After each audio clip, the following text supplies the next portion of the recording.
आणि आता मोठ्या टॉप 9 बातम्या बघूयात। सिनेट निवडणुकीवरून मुंबई कोर्टानं सरकारला चपराक लगावली। लोकशाही लोकशक्तीला घाबरणारं हे डरपोक सरकार। संजय राऊतांची राज्य सरकारवर टीका। 2 धर्मांमध्ये आग लावणाऱ्या नितेश राणेंचा बंदोबस्त करा। नितेश राणेंच्या वक्तव्यावरून वडेट्टीवारांची सरकारकडे मागणी। मुंबईत सोमवारी हायकोर्टाच्या नवीन इमारतीचं भूमिपूजन। मोदी आणि सरन्यायाधीश यांच्या भेटीनंतर शिंदे आणि सरन्यायाधीश एकत्र येणार। रामदास आठवलेंकडून प्रकाश आंबेडकरांना एनडीएत येण्याची ऑफर। प्रकाश आंबेडकरांना मंत्रिपद देण्यासाठी मी मदत करेन। आंबेडकर माझ्यासोबत असते तर उपमुख्यमंत्री बनले असते। रामदास आठवलेंची प्रतिक्रिया।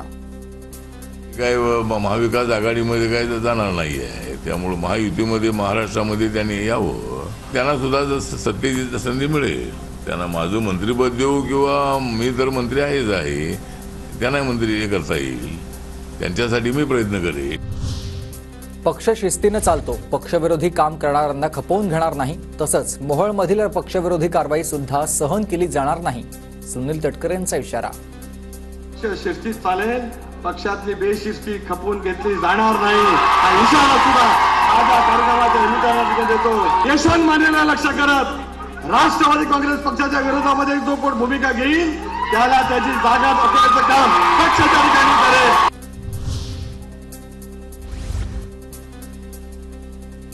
ओबीसीतून मराठ्यांना आरक्षण देण्याबाबत महाविकास आघाडी स्पष्ट बोलत नाही। ओबीसीतून आरक्षण देऊ असं महाविकास आघाडीनं जाहीरनाम्यात टाकावं, रावसाहेब दानवेंचं वक्तव्य।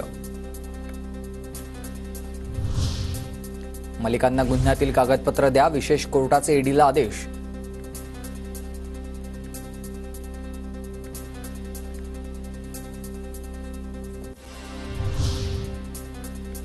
अजित पवारांनी सुरेश बिराजदार यांना आमदार करण्याचा शब्द दिलेला व्हिडिओ व्हायरल। सुरेश बिराजदार यांना राज्यपाल नियुक्त कोट्यातून आमदार करा, धाराशिवमधील अजित पवार गटाची मागणी।